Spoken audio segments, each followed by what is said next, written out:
I never believed in the old stories, but now I wish I had.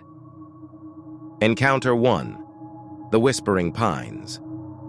The first time I ventured into the Blackwood Forest, it felt almost peaceful. The towering pines reached high into the sky, casting a patchwork of shade and sunlight on the forest floor.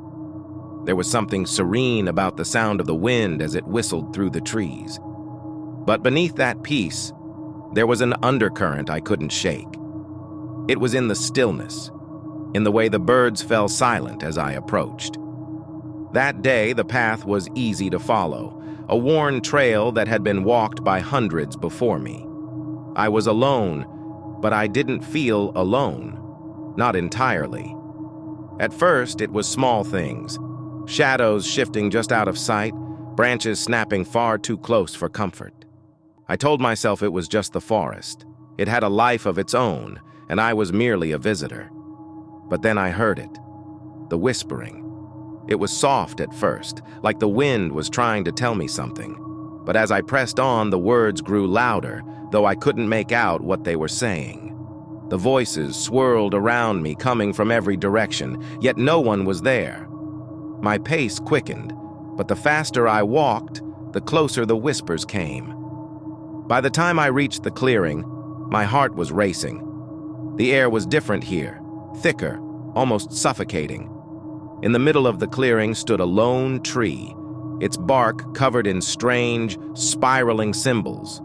They weren't carved by any tool I recognized, almost as if they had grown that way. As I stood there, frozen, I felt it, a sharp drop in temperature. My breath came out in white puffs, the air around me unnaturally cold. And then, the whispering stopped. The silence was worse than the whispers. It pressed down on me, thick and oppressive. That's when I saw them.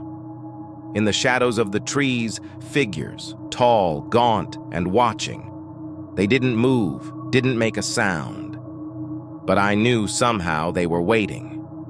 I didn't wait to find out for what. I ran. I didn't stop until I was out of the forest, but even then the sensation lingered.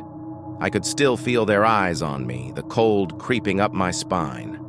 Encounter 2. The Forgotten Road.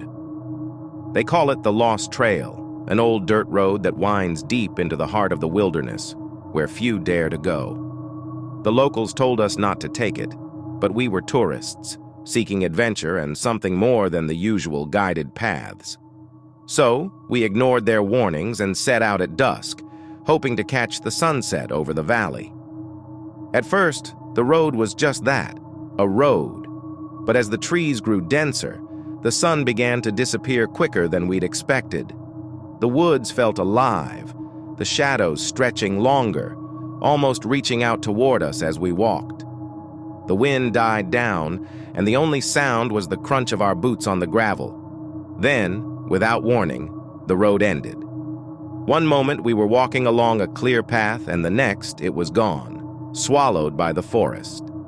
No signs, no warning, just trees where the road should have been. Confused, we turned around, but something was wrong. The road behind us had vanished too.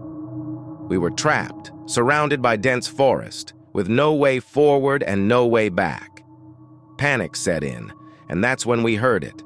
A low, guttural laugh. It echoed through the trees, coming from everywhere and nowhere at once.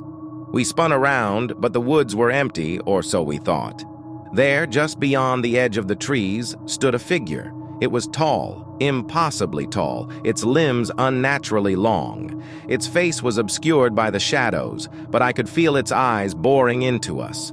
We tried to run, but no matter which way we turned, the figure was there, always just ahead, watching, waiting. Night fell quickly, faster than it should have. The temperature plummeted, and with it came a suffocating silence. We huddled together, too terrified to move, and that's when we saw the markings. All around us, carved into the trees, were symbols, ancient, jagged, and pulsing with an eerie glow.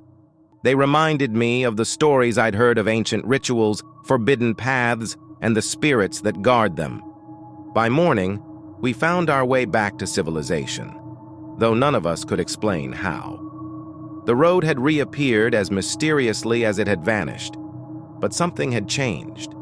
The woods had marked us, and I can still hear that laughter in my dreams. Encounter 3. The Watchers. The last story takes place in the old Redwood Preserve, a place known for its towering trees and ancient myths. The park rangers had warned us not to stray too far from the main trails, but we were eager to explore, to see the parts of the forest that weren't overrun by tourists. We set off early, the morning fog still clinging to the ground, casting the forest in a dreamlike haze. It was beautiful at first, the towering redwoods standing sentinel as we ventured deeper into the woods. But the further we went, the more isolated it felt. The birds stopped singing, the wind stilled, and the forest became eerily quiet. That's when we found the first one. A doll, crudely made from sticks and twine, hanging from a branch. It swayed gently, though there was no wind.